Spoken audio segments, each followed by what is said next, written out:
Hello po sa lahat ng mga senior citizens. Katanungan po mula kay Sir Leonardo Pacabis. Tinatanong niya po, kung hindi ba kasali ang mga SSS pensioners sa DSWD Social Pension Program?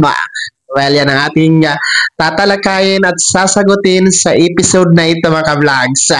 Well, anyway, shoutout muna sa nagtanong kay Sir Leonardo Pecabis, kung saan po kayo naroroon. Hello po sa inyo dyan. So para po sa inyo, Sir Leonardo, at sa lahat na rin po ng ating mga senior citizens na hindi pa po kasama o kasali dito sa Social Pension Program ng DSWD. No? Maganda itong katanungan niyo po dahil hindi lang po kayo ang nagtatanong dito, marami po kayo. Well, anyway, balikan po natin ang criteria o pamantayan sa DSWD Social Pension Program, mga ka-vlogs. So, uulitin ko ito para po sa mga nakalimot at para po sa mga hindi po talaga alam. So, una po, meron tayong 4 na criteria, no? Dito sa DSWD Social Pension Program.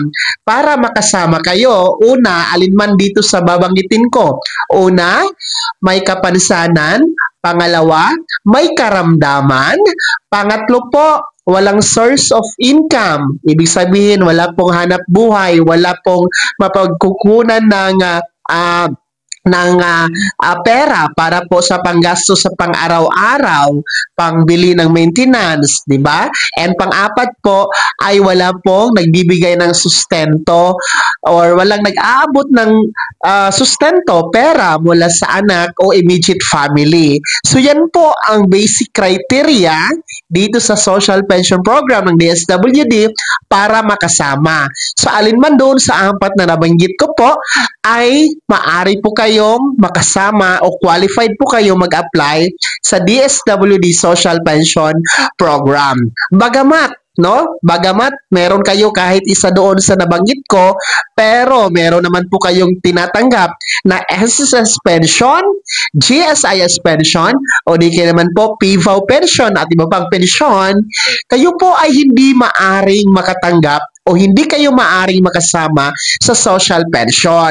Malinaw na malinaw po yan na ang mga kasama lamang po o mga qualified dito sa Social Pension Program ng DSWD ay wala pong tinatanggap na anumang pensyon, no? Gaya po ng SSS, GSIS, and PVAW pension, mga ka-vlogs. Kaya naman po, Sir Leonardo Pacabis, malinaw na malinaw ating kasagutan, hindi po kasama ang merong SSS pension sa Social Pension Program ng DSWD. So, antayin nyo na lamang po na may sa batas ang Universal Social Pension Bill na ngayon ay nasa Senado pa dahil kapag naisa batas po ang Universal Social Pension Bill, abayan po ay wala nang pipiliin, kasama na po kahit may pensyon sa SSS at iba pa.